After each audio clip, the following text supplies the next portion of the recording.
Friends, welcome back to my YouTube channel. ಎಲ್ಲರೂ ಹೇಗಿದ್ದೀರಾ? ಎಲ್ಲ ಚೆನ್ನಾಗಿದ್ದೀರಾ? ನಾವಂತೂ ಸೂಪರಾಗಿದ್ದೀವಿ. ಇವತ್ತು ಬೆಂಡೆಕಾಯಿ ಗೊಜ್ಜು ಮಾಡಿ ತೋರಿಸ್ತಾ ಇದ್ದೀನಿ. ಬೆಂಡೆಕಾಯಿ ಪಲ್ಯ ಅಲ್ಲ, ಬೆಂಡೆಕಾಯಿ ಗೊಜ್ಜು. ಏನಕ್ಕೆ ಅಂದರೆ ಇದು ಅನ್ನಕ್ಕೆ, ಚಪಾತಿಗೆ, ಮುದ್ದೆಗಂತೂ ಸಖತ್ತಾಗಿರ್ತದೆ. ನೀವು ಒಂದ್ಸಲ ಟ್ರೈ ಮಾಡಿ ನೋಡಿ ಯಾವ ಥರ ಬಂತು ಅಂತ ಕಮೆಂಟ್ ಬಾಕ್ಸಲ್ಲಿ ಕಮೆಂಟ್ ಮಾಡಿ ತಿಳಿಸಿ. ಬನ್ನಿ, ನಾನು ಹೇಗೆ ಮಾಡಿದೆ ಅಂತ ನಾನು ನಿಮ್ಮ ಹತ್ರ ಶೇರ್ ಮಾಡ್ಕೋತಾ ಇದ್ದೀನಿ. ನಾನಿಲ್ಲಿ ಒಂದು ಅರ್ಧ ಕೆ ಜಿಯಷ್ಟು ಎಳೆ ಬೆಂಡೆಕಾಯಿನ ಆರಿಸ್ಕೊಂಡು ತೊಗೋಬೇಕು. ಈಗ ನಾವು ಅಂಗಡಿಗೆ ಹೋದರೆ ಫುಲ್ ಬಲ್ತೋಗಿರ್ತವೆ, ಗೊತ್ತೇ ಆಗೋದಿಲ್ಲ ಯಾವ್ದು ಬಲ್ತೈತಿ, ಯಾವುದು ಸರಿ ಚೆನ್ನಾಗೈತಿ ಅಂತ ಗೊತ್ತೇ ಆಗೋದಿಲ್ಲ. ಸ್ವಲ್ಪ ಆರಿಸ್ಕೊಂಡು, ಸ್ವಲ್ಪ ಚಿಕ್ಕದಾಗಿರವ, ಎಳೆಗಿರವ ಈ ಥರ ಮುರಿದು ನೋಡಿದ್ರೇ ಗೊತ್ತಾಗುತ್ತೆ. ಅಂಥವು ನೋಡಿಕೊಂಡು ತಗೋಬೇಕು ನಾವು. ಆವಾಗಲೇ ಬೆಂಡೆಕಾಯಿ, ಇಲ್ಲಾಂದರೆ ಸುಮ್ಮನೆ ವೇಸ್ಟ್ ಆಗುತ್ತೆ ತಂದುವೆ. ನೋಡಿ, ನಾನು ಅರ್ಧ ಕೆ ಜಿ ಬೆಂಡೆಕಾಯಿನ ನೋಡಿ ಈ ಸೈಜ್ಗೆ ಕಟ್ ಮಾಡ್ಕೊತಾ ಇದ್ದೀನಿ. ಈ ಥರ ಉದ್ದನಾರ ಮಾಡ್ಕೊಬೋದು, ಇಲ್ಲ ತುಂಡಕ್ಕಾದ್ರೆ ಮಾಡ್ಕೊಬೋದು. ಅದಕ್ಕೊಂದು 2 ಈರುಳ್ಳಿ, 2 ಟೊಮೊಟೊ. ನೋಡಿ ನಾನು ಇಷ್ಟು ಟೊಮೊಟೊನೂ ಹಾಕ್ತಾಯಿದ್ದೀನಿ. ಪಲ್ಯಕ್ಕಾದರೆ ಒಂದು 2 ಹಾಕ್ಕೊಬೋದು. ನಾನು ಯಾಕೆ ಅಂತ ಗ್ರೇವಿ ಬೇಕಲ್ಲ, ಚಪಾತಿಗೆ ಅನ್ನಕ್ಕೆಲ್ಲ ಗ್ರೇವಿ ಬೇಕಲ್ಲ, ಅದಕ್ಕೆ ನಾನು ಅಷ್ಟು ಟೊಮೊಟೊನೂ ಯೂಸ್ ಮಾಡ್ತಾಯಿದ್ದೀನಿ. ತೆಂಗಿನಕಾಯಿ ಯೂಸ್ ಮಾಡ್ತಾಯಿಲ್ಲ ನಾನು. ಆವಾಗಲೇ ನಾವು ಸ್ವಲ್ಪ ಟೊಮೊಟೊ ಎಕ್ಸ್ಟ್ರಾ ಹಾಕಿದ್ರೆ ಸ್ವಲ್ಪ ಗ್ರೇವಿ ಎಕ್ಸ್ಟ್ರಾ ಆಗುತ್ತೆ. ಅದಕ್ಕೆ ಸ್ವಲ್ಪ ಟೊಮೊಟೊ ಹಾಕೋದು. ಬೇಕಾದ್ರೆ ಹುಣಸೆಹಣ್ಣು ಬೇಕಾಗಿರೋದಿಲ್ಲ, ಯಾಕೆಂದರೆ ಟೊಮೊಟೊ ಎಕ್ಸ್ಟ್ರಾ ಹಾಕ್ತೀವಲ್ಲ, ಹುಣಸೆಹಣ್ಣು ಏನು ಬೇಕಾಗಿರೋದಿಲ್ಲ. ಬೇಕು ಅಂದರೆ ಬೇಕಾದ್ರೆ ಹುಣಸೆಹಣ್ಣು ಹಾಕೋಬೋದು. ಹುಳಿ ಟೊಮೊಟೊ ಹಾಕಿದ್ರೆ ಅದು ಬೇಕಾಗಿರೋದಿಲ್ಲ. ಅಷ್ಟು ಟೊಮೊಟೊ ಹಾಕೋದಕ್ಕೆ ಕರೆಕ್ಟಾಗಿತ್ತು ಹುಳಿ. ಜಾಸ್ತಿ ಹುಳಿ ಹಾಕಿದ್ರೂ ತಿನ್ನೋಕ್ಕಾಗೋದಿಲ್ಲ ಅಂತಾರೆ, ಅದಕ್ಕೆ ನಾನು ಹುಳಿ ಸೇರಿಸಿಲ್ಲ.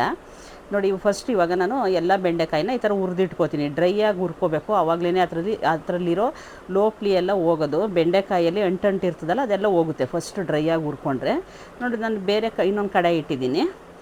ಬೇರೆ ಕಡಾಯಿಗೆ ಒಂದು ಸ್ವಲ್ಪ ಎಣ್ಣೆ ಹಾಕಿ, ಒಂದು 4 ಸ್ಪೂನಷ್ಟು ಎಣ್ಣೆ ಹಾಕಿ, ಸಾಸಿವೆ, ಈರುಳ್ಳಿ, ಕರಿಬೇವು ಮೂರನ್ನು ಚೆನ್ನಾಗಿ ಫ್ರೈ ಮಾಡ್ಕೊತಾ ಇದ್ದೀನಿ. ಈರುಳ್ಳಿ ಏನು ಮಿಕ್ಸಿಗೆ ಹಾಕೋದೇನು ಬೇಡ. ಮಿಕ್ಸಿಗೆ ಹಾಕ್ಬಿಟ್ರೆ ಏನಾಗುತ್ತೆ ಅಂದರೆ, ಯಾಕೆ ನಾನು ಮಾಡಿ ನೋಡಿದ್ದೀನಿ, ಬರೀ ಹಸಿ ವಾಸನೆ ಬರುತ್ತೆ, ಈರುಳ್ಳಿ ವಾಸನೆನೇ ಬರುತ್ತೆ. ಅದಕ್ಕೆ ಏನು ಮಾಡ್ತೀನಿ, ನಾನು ಚಿಕ್ಕದಾಗಿ ಕಟ್ ಮಾಡಿ ಹಾಕ್ಬಿಡ್ತೀನಿ. ಈ ಥರ ಚಿಕ್ಕದಾಗಿ ಕಟ್ ಮಾಡಿ ಚೆನ್ನಾಗಿ ಫ್ರೈ ಮಾಡಿಬಿಟ್ರೆ ಈರುಳ್ಳಿ ವಾಸನೆ ಬರೋದಿಲ್ಲ.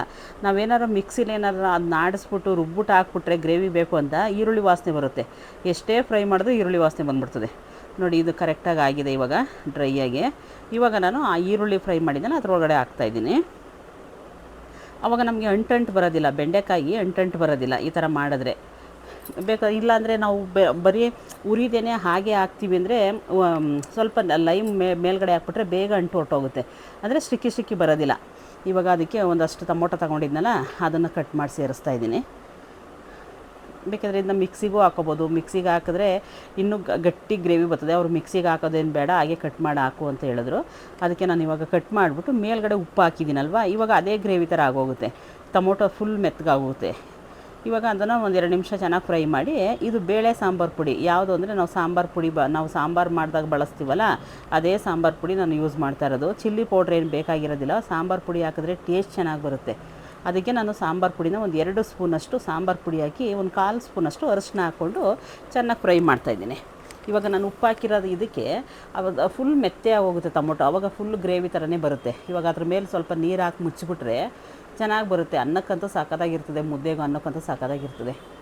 ನೋಡಿ, ಇವಾಗ ನೀರು ಹಾಕಿದ್ರೆ ನೀವು ಅನ್ಕೋಬೋದು ನೀರು ಹಾಕಿದ್ರೆ ಶಿಕಿ ಆಗುತ್ತೆ ಅಂತ. ಏನೂ ಆಗೋದಿಲ್ಲ, ಯಾಕೆಂದರೆ ನಾವು ಹುರಿದಿರ್ತೀವಲ್ವ ಬೆಂಡೆಕಾಯಿನ, ಏನೂ ಆಗೋದಿಲ್ಲ, ಚೆನ್ನಾಗಿ ಬರುತ್ತೆ. ಒಂದು ಸಲ ಟ್ರೈ ಮಾಡಿ ನೋಡಿ ನೀವು. ನೋಡಿ, ಇಷ್ಟೇ ಸಿಂಪಲಾಗಿ. ಇವಾಗ ಡೈಲಿ ಬೇಳೆ ಸಾರು ಅಂತ ಏನು ಸಾರು ಮಾಡೋದು ಅಂತ ತುಂಬ ತಲೆ ಕೆಟ್ಟೋಗುತ್ತಲ್ವ. ಅದಕ್ಕೆ ಇವಾಗ ಸುಮ್ಮನೆ ಒಂದು ಬೆಂಡೆಕಾಯಿ, ಒಂದು ಅರ್ಧ ಕೆ ಜಿ ಬೆಂಡೆಕಾಯಿ ತಂದು ಈ ಥರ ಸಿಂಪಲಾಗಿ ಮಾಡ್ಕೊಬಿಟ್ರೆ ಅನ್ನಕ್ಕೂ ಆಗುತ್ತೆ, ಎಲ್ಲದಕ್ಕೂ ಆಗುತ್ತಲ್ವ. ಚಪಾತಿಗೂ ತಿನ್ಕೋಬೋದು. ಡೈಲಿ ಬೇಳೆ ಯೂಸ್ ಮಾಡೋ ಬದಲು ಈ ಥರ ತರಕಾರಿ ತಂದು ಈ ಥರ ಫ್ರೈ ಮಾಡ್ಕೊಬಿಟ್ರೆ ತುಂಬ ಈಸಿ ಆಗುತ್ತೆ. ನೋಡಿ, ರೆಡಿ ಆಯಿತು.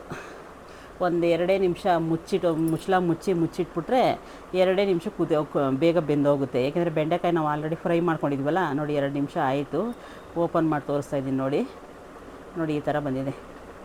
ಎಷ್ಟು ಚೆನ್ನಾಗಿರ್ತದೆ. ಬೇಳೆ ಸಾಂಬಾರು ಪುಡಿನೇ ಹಾಕಬೇಕು, ಚಿಲ್ಲಿ ಪೌಡ್ರ್ ಅಂತೂ ಹಾಕಕ್ಕೆ ಹೋಗ್ಬೇಡಿ. ಚಿಲ್ಲಿ ಪೌಡರು, ಧನಿಯಾ ಪುಡಿ ಹಾಕಿ, ಅರಶಿನ ಪುಡಿ ಹಾಕಿ ಮಾಡೋಕ್ಕೆ ಹೋಗ್ಬೇಡ್ರಿ, ಚೆನ್ನಾಗಿ ಬರೋದಿಲ್ಲ. ನೋಡಿ, ಇಲ್ಲಿ ತನಕ ನನ್ನ ವಿಡಿಯೋ ನೋಡೋದಕ್ಕಾಗಿ ಧನ್ಯವಾದಗಳು. ಮುಂದಿನ ವಿಡಿಯೋಲಿ ಸಿಗ್ತೀನಿ. Thank you. ಯಾರಾದರೂ ಹೊಸ್ದಾಗಿ ಚಾನಲ್ ನೋಡ್ತಾ ಇದ್ದರೆ ನಮ್ಮ ಚಾನಲ್ ದಯವಿಟ್ಟು ಸಬ್ಸ್ಕ್ರೈಬ್ ಮಾಡ್ಕೊಳ್ಳೋದಂತೂ ಮರಿಬೇಡಿ. ಬೆಲ್ ಐಕನ್ ಪ್ರೆಸ್ ಮಾಡಿ, ಪ್ಲೀಸ್ ಸಪೋರ್ಟ್ ಮಾಡಿ. ದಯವಿಟ್ಟು ಪೂರ್ತಿಯಾಗಿ ವಿಡಿಯೋ ನೋಡಿ. ಈ ವಿಡಿಯೋ ಇಷ್ಟ ಆದಲ್ಲಿ ಒಂದು ಲೈಕ್ ಮಾಡೋದಂತೂ ಮರಿಬೇಡಿ. ಇಲ್ಲಿ ತನಕ ನನ್ನ ವಿಡಿಯೋ ನೋಡೋದಕ್ಕಾಗಿ ಧನ್ಯವಾದಗಳು. ಮುಂದಿನ ವಿಡಿಯೋದಲ್ಲಿ ಸಿಗ್ತೀನಿ. ಥ್ಯಾಂಕ್ ಯು ಎಲ್ಲರಿಗೂ.